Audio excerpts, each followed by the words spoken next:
여론조사로 만나보는 민심의 선택 배수진 시간이 돌아왔습니다. 좌고우면하지 않는 배추도사 배종찬입니다. 그리고 좌충우돌 정치평론가 수민 김입니다.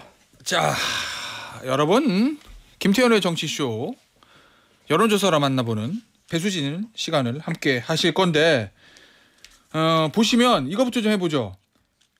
지난주 배 소장이 이런 말을 했어요. 8년 전 진영 간 골이 500m였다면 지금의 골 깊이는 5만 미터 이상이다. 그러면 진영 간의 대립이 더 세졌다 이런 얘기인데 실제로 이거 관련된 조사 나왔죠 이번에. 그렇죠. 제가 설명드린 대로 지금 완전히 다 진영 간으로 다 찢어졌어요. 예. 국민들도 찢어지고 정치권도 찢어지고. 일단 조사 결과부터 좀 소개를 해주세요. 오늘 제가 오프닝에서도 말씀드렸던 조사인데 오늘 소개된 모든 조사는 중앙선거여론조사 심의위원회 홈페이지에서 확인 가능합니다. 정당 지지율이 들어가면 일단 중앙선거여론조사 심의위원회에 등록을 해야 돼요. 예. 동아일보가 입수한 조사인데 일단 동아일보가 입수를 했지만 조사는 EAI 동아시아연구원이 한국리서치에 의뢰를 해서 지난 1월 20일, 23일 양일간 웹 조사를 했습니다. 이게 한국리서치가 가지고 있는 웹으로 조사를 실시를 한 것 같아요. 예. 전국 1,514명. 그래서 아무래도 참여자들이 대체로 이런 웹 조사는 화이트 칼라가 좀 참여자가 많다. 이렇게 좀 보시고 조금 진보 성향이 강하다라는 걸 염두에 두시고 봐주시는 게 좋을 것 같아요. 예. 더불어민주당 지지자의 69%는 국민의힘이 매우 싫다. 이렇게 이야기를 했고요. 국민의힘 지지자는 58.8%가 민주당이 매우 싫다.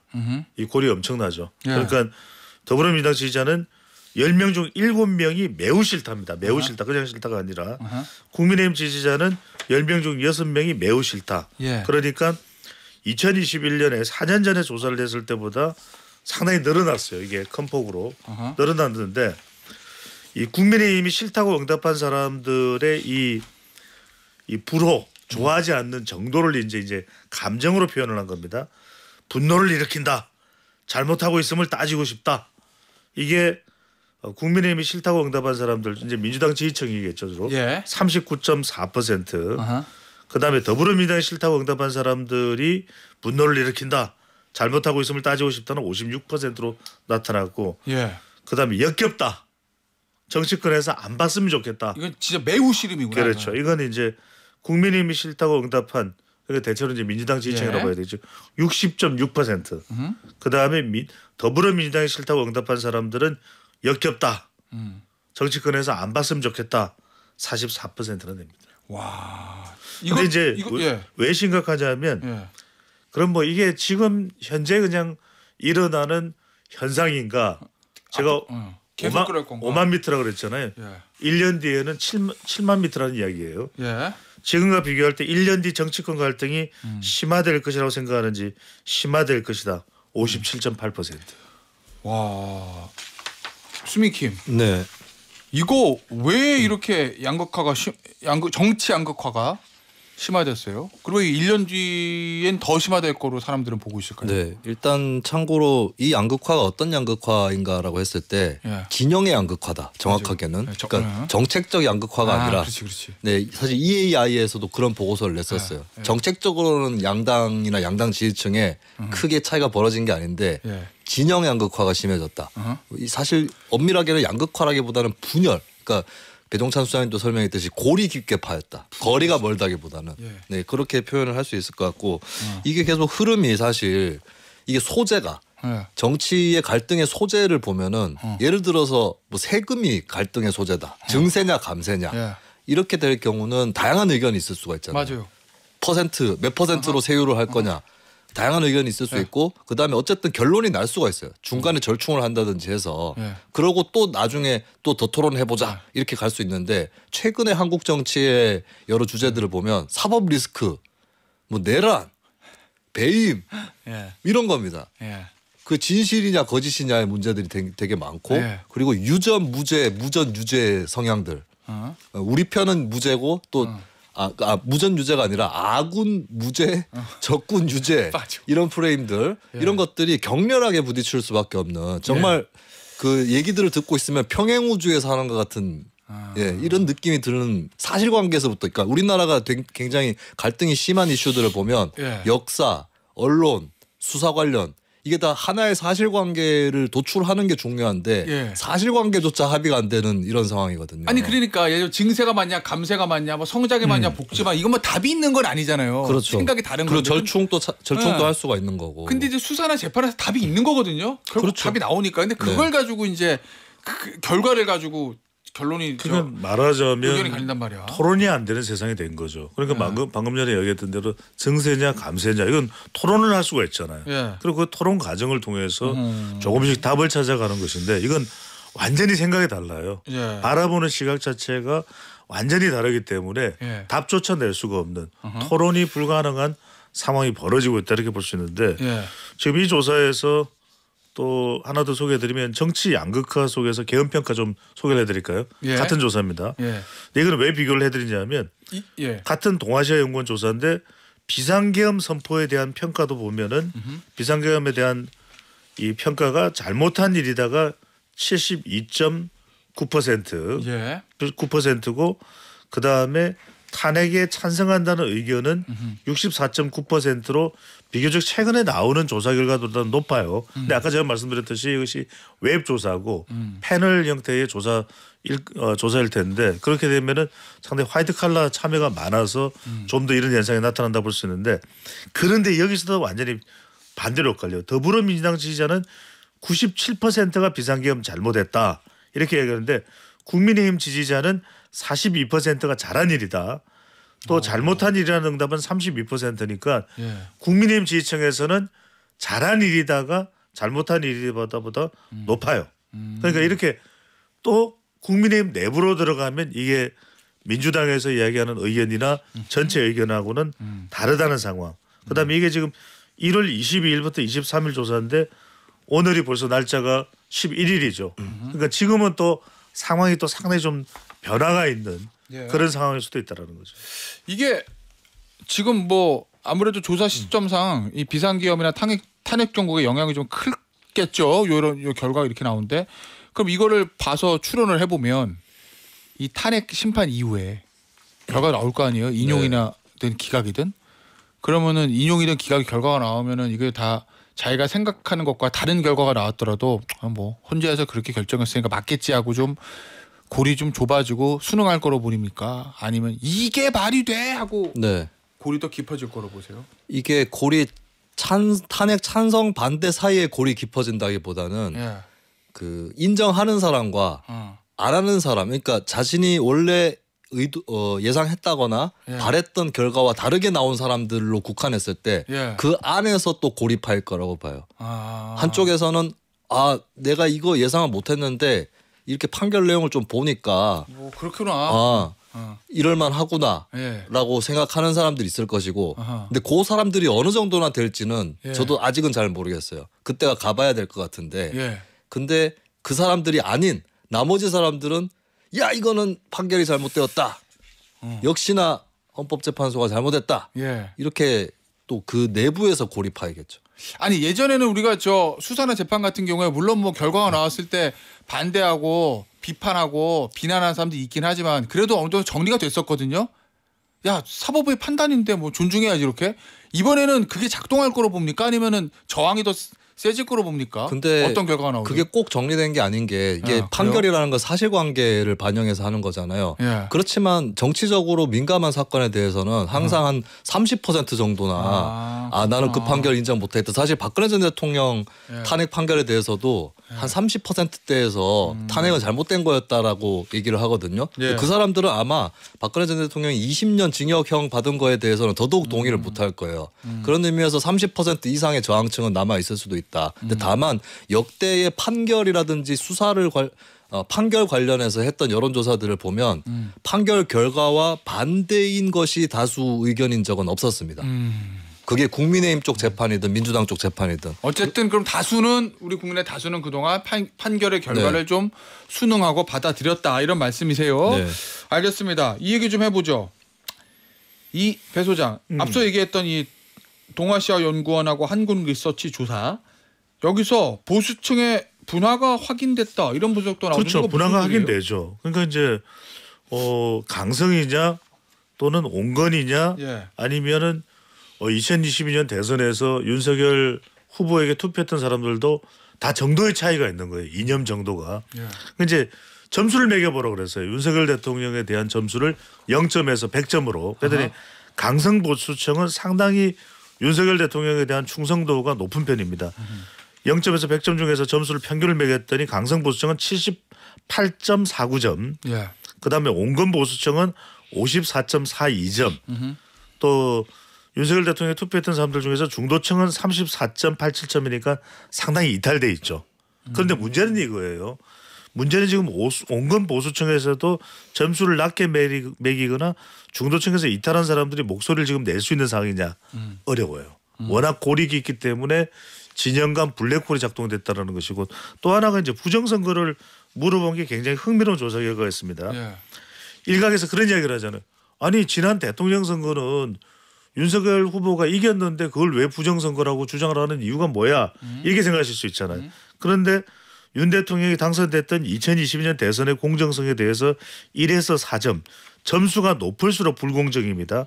강성보수청은 3.06점 불공정하다는 인식이 높은 거예요. 예. 그다음에 온건보수청은 2.59점 중도보수청은 2.35점 이게 뭐냐.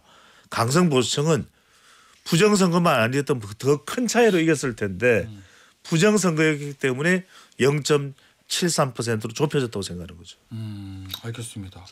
자, 일단 그러면 요 결과 보면 보수층의 어떤 인식의 격차가 좀 커진 건데 요 온건 보수 그리고 중도 보수의 좀 이탈 예전에 윤석열 대통령을 찍었던 사람들 기준으로 해서 네. 요 이탈이 국민의힘에게 미치는 영향은 당연히 안 좋겠죠. 만약에 조기 대선이 열린다고 하면 안 좋을 수밖에는 없는데 네. 근데 또 변수가 있어요. 뭐요? 이탈해서 어디로 가느냐. 이탈해서 갈 데가 있으면 국민의힘한테 타격을 주겠죠. 예. 2017년 대통령 선거로 치면은 바른정당이라든지 그때 새누리당, 있었지, 자유한국당을 지지하던 사람들이 이탈해서 바른정당으로 가기도 하고 국민의당 안철수 후보로 가기도 하고 했단 말이죠. 예. 그런데 이번에 그런 세력이 있느냐, 그만한 세력이 있느냐, 이제 뭐 조금 변수가 되는 게 개혁신당 이준석 의원인데 현재로서는 뭐 지지율이 그렇게 높게 나오지는 않고 있고 예. 그러면은 이들이 이제 조용히 투표 안 해 이번에는 쉬겠다라고 빠져나갈 수도 있고 예. 그러면 이제 민주당으로 가는 것보다는 국민의힘한테는 덜 타격인 거죠. 그런데 나아가서는 그래도 국민의힘 찍을래. 라고 할 수도 있는 거예요. 예, 그래서 이 정치 구도가 다르기 때문에 예. 그래서 국민의힘이 그걸 더 믿고 박근혜 전 대통령 탄핵 때와는 다른 태도를 또 취하는 것 같아요. 어디가 갈 데가 어디 있어 이런 생각을 하고 있구나. 네. 예. 알겠습니다. 좀 다른 얘기를 좀 해볼게요, 배 소장. 2030의 민심을 좀 보겠습니다. MBS 전국 지표조사 요게 나왔는데 헌재 심판 과정을 신뢰하지 않는다. 이게 20대에서 53, 30대에서 54% 나타났는데 이거는 어떻게 봐야 돼요? 일단 우선은 이것이 지금 헌법재판소에 대한 신뢰가 거의 뭐 바닥에 떨어졌다 이렇게 볼 수 있을 것 같고. 자 일단 여론조사 결과부터 그 이야기할 거예요. 그래서 이념에 대해서 굉장히 지금 잣대가 들여대지고 있다. 예. 이 조사는 지난 3일부터 5일까지 실시된 무선 가상번호 전화면접 조사인데요. 4개 조사기관에 자체적으로 실시한 MBS 여론조사기관, 예. K-스탯 리서치, 엠브레인 퍼블릭, 코리아 리서치 인터내셔널, 한국 리서치 조사 결과인데 이 조사에서 헌법재판소의 윤 대통령 탄핵심판 과정에 대해서 신뢰하는지 여부를 물어봤어요. 전체적으로는 신뢰한다, 신뢰하지 않는다가 신뢰 52, 신뢰하지 않는다 43인데 예. 만 18세 이상 20대는 신뢰하지 않는다가 53%, 예. 30대가 신뢰하지 않는다가 54% 절반을 넘겼어요. 그러네. 그러니까 이거는 신뢰하지 않는다기 때문에 과연 그러면 탄핵 찬반하고 어떻게 연결되냐 볼 수 있는데 이게 영향이 있어요. 왜냐하면 탄핵 찬반을 물어봤더니 30대는 탄핵 인용이 50%고 기각이 45%나 됩니다. 예. 이게 지금 탄핵 전국에서는 또 다른 연령대와 비교해도 40대, 50대와 비교를 해도 30대에서 기각 여론이 상당히 높은 편이에요. 그러니까 이건 뭐냐면 첫 번째로는 이른바 2030 세대의 2030 세대의 이 보수화 보수화. 여기서 특히 이제 남성들이 특히 남성들이 보수화되는 것, 또 여론조사 이들이 적극적으로 참여하고 있다라는 것. 세 번째는 일종의 좀 지난 대선 때의 세대 포이론 이런 부분들이 8년 전과 조금 다른 상황으로 봐야 되겠죠. 어떻게 봅니까, 수민킴은 이 조사 결과? 이게 2030이 어쨌든 지금 탄핵 반대 집회 많이 나오고 대통령 좀 지지층은 돼가고 있다라는 그 분석은 맞는 분석이에요? 일단 여기 탄핵 심판 헌법재판소에 대해서 신뢰하느냐에 대해서 20대에서 신뢰한다가 40%, 신뢰하지 않는다가 53%가 나왔거든요. 40대 53인데 근데 탄핵을 인용해야 되느냐, 기각해야 되느냐, 여기서는 20대에서 56%가 탄핵을 해야 된다. 네, 그리고 반대가 40%. 그러니까 신뢰하느냐에서는 40대 53인데 탄핵해야 되느냐에서는 55대 40이에요. 그러면 이거는 탄핵 심판을 신뢰하지 못한다는 응답에 탄핵 찬성층도 들어가 있는 겁니다. 신뢰하지 않는다는 쪽이 다 탄핵 반대하는 쪽이 아니라 탄핵 찬성하는 입장에서도 나도 못 믿어 이런 게 있는 거예요. 그러니까 이거는 탄핵 찬반하고 똑같은 거라기보다는 좀 젊은 층에서 헌재 자체에 대해서 좀 미심쩍은 그 생각들이 탄핵 찬성 반대 양쪽에서 어느 정도 있다. 그러니까 주로 반대에서 더 많겠지만 찬성에서도 있는 것이다. 실제로 SNS라든지 이런 것들 검색을 하다 보면은 지금 헌법재판소 근처에 경복궁 앞에서 탄핵 찬성 시위가 있잖아요. 근데 물론 거기가 광화문이라서 시위를 하는 측면도 있지만 헌법재판소하고 가까운 측면도 있어요. 근데 헌재를 압박해야 된다라는 표현들이 있다가 SNS에서도 나오는데 그거는 탄핵 찬성층 내에서도 헌재를 못 믿겠다라고 하는 그런 시선들이 있는 거고, 초기에 특히 정영식 주심 재판관에 대해서 뭐 저 사람 굉장히 보수적인 성향이기 때문에 못 믿겠다 이런 글들이 막 퍼지기도 했었잖아요. 그런 영향들이 더 있는 거고, 그러니까 결국 우려되는 거는데 어쨌든 청년층에게 뭔가 사회의 국가기관이 신뢰를 좀 덜 심어주고 있다. 이 부분은 우려가 되는 거죠. 알겠습니다. 아니 이런 얘기들 하잖아요. 뭐지? 이게 너무 과표집된 거 아니냐, 배 소장. 기술적으로 일각에서는 여론조사에 잡히고 있는 2030 세대 표본에 대해서 의구심을 가지고 있는 사람들은 있는 것 같던데 그건 어떻게 봐야 돼요? 그러니까 이제 용어 선택을 좀 잘할 필요가 있는데 가표집이라기보다는 분명히 이게 적극 참여 현상이 있는 건 분명해요. 그러니까 초가표집이라고 봐야 되겠죠. 초가표집이란 말도 이제 자칫 어떻게 인식하느냐에 따라서 해석이 달라질 수 있기 때문에 적극 참여. 그러니까 그만큼 이제는 여론전의 양상이 두드러지고 있다. 그러니까 우리가 진영간 골이 깊어진다는 말씀을 드렸듯이 뭐 나이를 속이는 사람이 일부 있을 수는 있겠지만 그것이 뭐 전체 조사 결과에 영향을 줄 정도까지는 뭐 아니라고 봐야 될 것 같고요. 뭐 일부 선거에서 예전에 그런 현상들이 경선 과정에서 나타난 적은 있습니다만 뭐 아주 적극적인 참여다. 지금은 여론조사까지도 여론전이 양 진영에서 펼쳐지고 있다. 이렇게 봐야 되겠죠. 알겠습니다. 이재명 대표 얘기 좀 해보죠. 수민킴, 어제 교섭단체 대표연설 어떤 표현에 꽂혔어요? 어제 주 4일째 언급을 했잖아요. 일각에서 보기에는 얼마 전에 주 52시간 예외 적용 얘기하더니 주 4일 얘기하는 거는 방향이 충돌하는 거 아니냐. 그래서 이게 그리고 국민의힘 입장에서는 아니 그 주 52시간 예외 그건 안 들어주고 있으면서 주 4일로 갑자기 반대로 다시 좌클릭하나 이렇게 생각할 수 있을 것 같은데 이재명 대표가 또 이런 얘기를 했어요. 뭐요? 특별한 필요 때문에 불가피하게 특정 영역의 노동시간을 유연화해도 이거는 주 52시간 적용 제외할 수 있다는 얘기예요. 네, 총노동시간은 안 늘리더라도 탄력근로는 더 적용을 해서 주 52시간 제외를 또 할 수도 있다는 얘기이기 때문에 아직까지 그 여지는 열려 있구나. 민주당 당론은 되지 못했지만 그런 것이 드러났고, 전반적으로는 이제 성장이라는 단어를 강조해가지고 성장주의 기조가 좀 더 확연해졌는데 근데 이재명 대표의 우클릭이라는 것은 이번에 처음 있는 일이 아닙니다. 과거에도 지난 대선 때도 555라는 공약을 냈거든요. 그 5 중에 보면은 뭐 성장률 5% 마치 이명박 전 대통령의 747 같이, 그리고 심지어 코스피 지수 5,000. 이거 굉장히 좀 자본시장 투명화도 아니고 지수 자체를 목표로 된다라고 하는 게 전형적인 성장 지상주의이기 때문에 그리고 얼마 전에 금투세 폐지도 했잖아요. 그런 걸 봤을 때 이제 우클릭이 처음 있는 일도 아니고 또 이번에 잠깐 하고 끝날 일도 아니다. 이런 예고인 것 같습니다. 이 전략 효과를 좀 낼 것 같습니까? 그러니까 저 국민들에게 전달되느냐가 핵심일 것 같아요. 다들 연설 내용을 듣고서는 제발 이렇게 됐으면 하는 마음일 텐데 말 그대로 메이크 코리아 그레이트 어게인이겠죠. 그러니까 뭐라 그래? 마가도 아니고 메이크 코리아. 예. 뭐 마음대로 이제 머카가 되겠죠. 머카가 될 텐데 중요한 건 이제 실천이겠죠. 제가 말씀드렸던 대로 구체화는 됐는데 실천할 수 있느냐가 제일 핵심일 테고 또 하나가 이제 포용인데 문재인 전 대통령도 다양성 이야기를 했잖아요.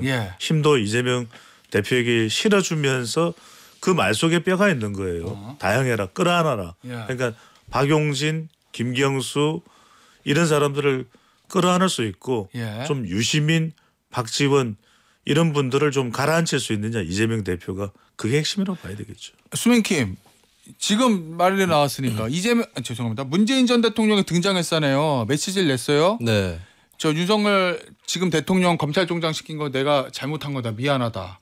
그다음에 이재명 대표에게 대선 이기려면은 포용과 통합해라.